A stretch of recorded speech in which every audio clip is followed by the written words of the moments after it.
الله በዚህ ዱንያ ሶስት ነገር ከሰጣችሁ በቂ ከቢሊዮኖች ማለት ነው መካከል አላህ አንተ መርጦ ሙስሊም ካደረገ والله ከዛ የበለጠ ኒዕማ የለም ወላ አልহামዱሊላህ አላህ ማለት ነው ለብዙ ሙስሊም ወንድሞችና እህቶች የነሳቸውን አፊያ አላህ ላንተ ከሰጠ ማለት ነው ከዛ የበለጠ ኒዕማ የለም አለ እንዴ ቢሊዮን ሰጥቶክ አላህ ዛሬ ማለት ነው አፊያ ቢነሳት ያ ቢሊዮን የሚጠቅጠቅ መሐል እንዴ ዛሬ ሰዎች የሚያከብሩክ የሚያወዱክ ከጎን ማለት ነው ቁጭ ብሎ ሊያወሩት የሚችሉ والله አፊያ ስለሰጠ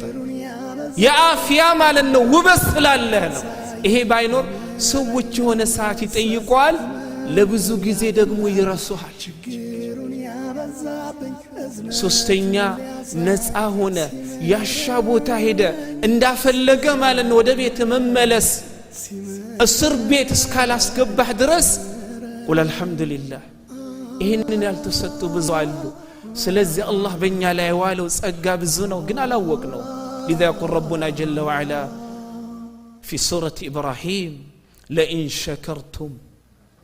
لأزيدنكم ولئن كفرتم إن عذابي لشديد يسطواچو نعمة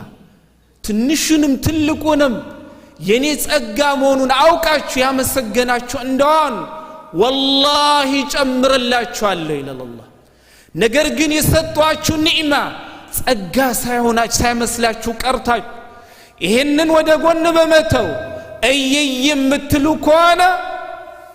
አያዝ ብርቱ ነው ይላል አላህ Subhanahu Wa Ta'ala